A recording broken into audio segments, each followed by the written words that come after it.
Bye-bye to a beloved dog or cat is one of the hardest and most difficult moments.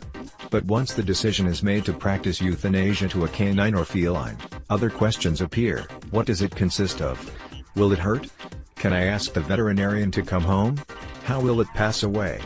The answers to these questions are very helpful for everyone in these circumstances. 1. Euthanasia to dogs and cats, a goodbye full of love. Saying goodbye to our cat or dog because the animal is suffering and has little chance of recovering, and to do so using euthanasia, is a tremendously hard time. Making the decision to euthanize our cat or dog is never easy, but sometimes it is the most beautiful and kindly favor we can give you. Veterinarians explain that a persistent and incurable impossibility to eat, constant vomiting, untreatable pain, and the inability to breathe normally are signs that euthanasia should be considered and that the time may have come to say goodbye. Sadly, there are few dogs and cats that have the possibility of dying quietly at home. Most of the time we make the decision late, when their quality of life has already deteriorated a lot and euthanasia is the only option. 2. How is euthanasia in dogs and cats? Understanding how dogs and cats are euthanized can be a relief and comfort to their owners before making the decision and during the process. Some veterinarians provide a mild sedative before euthanasia, especially if the cat or cat is nervous or very stressed, very scared or in pain.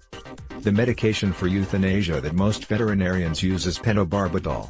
This barbiturate is usually given by venous route, with a catheter, so that its effect is faster.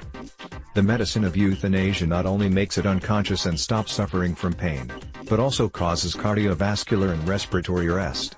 In a few minutes, your heart and lungs stop working. Since the animal is unconscious, it does not feel pain.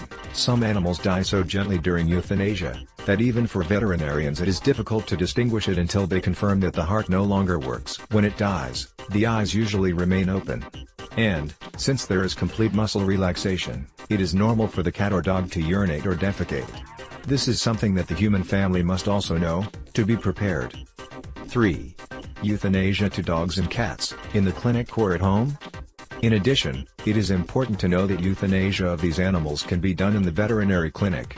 In this case, it is advisable to bring your favorite bed, your blanket and some of your toys, to make it as comfortable as possible.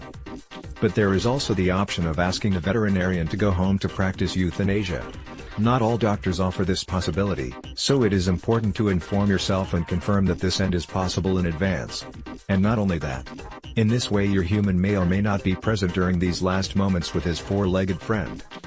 We have gathered many animal care experts, veterinarians, therapists, behavioral specialists, etc., in one place to share with you their best advice, and you can learn with their teachings. Click here and learn more. Greetings and thanks.